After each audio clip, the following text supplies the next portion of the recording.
Jesse. All right, it's good to see so many of you here for a gathering that isn't mandatory. I guess the promise of free food is hard to resist. Last time I saw so many employees in the same place was the last all-city meeting, which was, actually I don't even remember when the last one was. I'm certainly not complaining about that. I know it got pushed back a couple of times, and I think eventually we might have just given up trying to schedule it. I'll try to hide my disappointment. In any case, hopefully the jokes I tell are better than the ones we hear at those meetings. No. You guys can be the judge of that. We'll see. I always try to make my content relatable, and I'm sure you all will find this next bit pretty relatable. So I've been working here for about 3 years now, and before starting, I never could have guessed how much of my time would revolve around meetings and emails. Government agencies love to have meetings, it seems like. Almost as much as Henry loved the Orioles, or Nick loves fishing strange pieces of metal out of the river. Sometimes we put those on display, sometimes we use it to prop open bathroom doors. They're multifunctional. We have meetings before meetings to discuss the meetings where we plan for the upcoming meeting. True. It's like Russian nesting dolls, except with Outlook meeting invites. And sometimes you'll get a random meeting invite with no context that just says urgent mandatory meeting. And you'll spend the rest of the day full of anxiety about the mysterious meeting. The only thing that gives me more anxiety than that is that dang elevator. It always waits just a second too long to open its doors, just enough for the anxiety to start to set in before it lets you out. As if we need any more anxiety. We also have a habit, as most government and corporate entities do, of having meetings that could have been emails, and emails that should have been meetings. In fact, I think we all can just go ahead and put down professional meeting attendee as our secondary job title. HR, does that come with a pay bond? Or is it just under other duties as assigned? It's a very useful catch-all term to cover our constantly changing responsibilities. Like, I might start one day looking at plans for yet another vape shop and end it with fishing an upside-down raccoon out of a stormwater drain. You just never know. As far as how to get the raccoon out, that's just means and methods, which is another useful term I learned pretty quickly around here. It basically means, I don't care how it's done, as long as it doesn't violate city code, just make sure it's done. Phrases like that is how we get away with hiring one person to do the job of 5, which is the exact opposite of what the Cleveland Browns just did. With all those quarterbacks, maybe they'll actually get to the Super Bowl before Rob Gronkowski gets his USAA auto insurance. Who knows what'll happen first? It's always pretty easy to tell how recently a comedian wrote their jokes based on their references to current events. Clearly, I wrote that joke after the draft. I'd like to say that was me keeping things, current, but in reality, it's just procrastination. Which is also why I keep glancing down at this piece of paper now and again. I didn't have time to memorize this set, so it's all right here. But also I have the memory space of a vinyl record, so not much there. I try to avoid political jokes because that never ends well. Besides, what bigger political joke is there right now than the federal government? This is what happens when we put world governments in the hands of people who were around when the Dead Sea was still alive.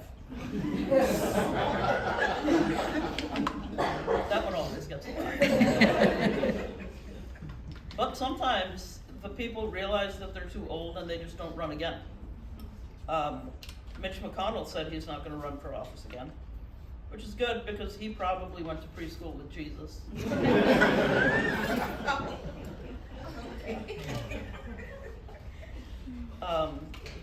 During the president's first stint in office, John Mulaney did a joke about it feeling like there was a horse loose in a hospital, because he didn't really know much about what was going on. It was his first time being president. Now we've let the horse back into the hospital, but this time he knows how things work. I wish we could go back in time to when our biggest worry was Boeing aircraft falling apart and not the government. But I guess that's what all that red tape is for. We use it to actually keep things together. Maybe some Elmers do it too, like a Cybertruck. I swear, I once saw a Cybertruck hit a goose, and somehow the goose won.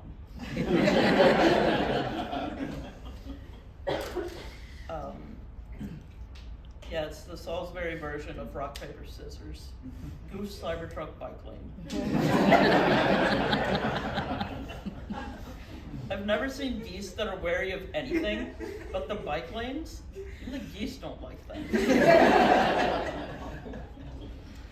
A friend of mine once had a run-in with a goose. That was the first and only time I've seen someone fight a goose in a middle school parking lot over a bag of Doritos. It was also the day my friend realized that geese actually have teeth. Sharp ones. Around here though, fighting a goose over a bag of chips is just a regular Tuesday at one of our various Dollar Generals. But honestly, I think I'd rather lose a fight to a goose than have to deal with some of the complaints we get from citizens.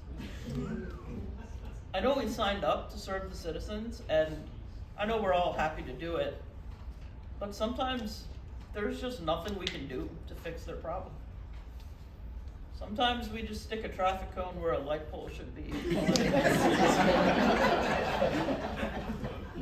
Because that's all we really can do at that point. I think being yelled at by a belligerent person over a problem that you can't fix is a rite of passage around here. I think you all can agree. Once I was yelled at by a citizen because his backyard kept flooding when the tide was high, and he demanded that we divert the Wicomico River to stop this from happening. I tried to explain that this was impossible, and his response was that he was a tax-paying citizen. Yes, sir, you and everyone else still can't move the river. Don't even get me started on the guy who believed Purdue was using water from the river to water the chickens, and that anyone who ate the eggs from those chickens became more susceptible to left-wing propaganda. I couldn't make that up. I don't know what that man was on, but that was interesting. You'll get to meet the full range of humanity while working here, starting with the lady who wants 3 trees moved in a park to some other random location, to the guy who thinks the MVA is run by the mole people. There's never a dull moment around here, that's for sure. But despite all the nonsense we have to deal with as city employees, for the most part, things still continue to function.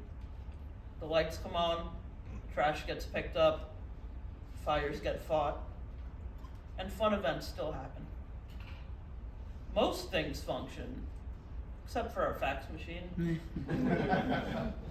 In order to get that to work, you have to restart your computer, reload the missing paper in tray 2, replace the cyan cartridge, and sacrifice a goat under the full moon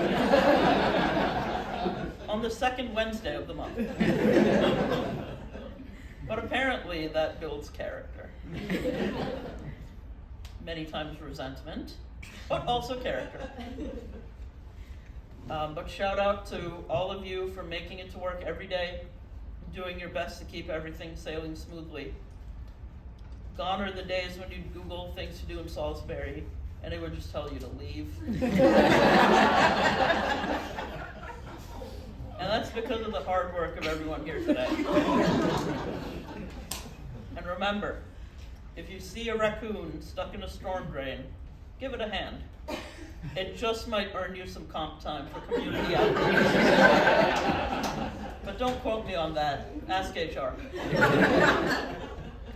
All right, thank you guys.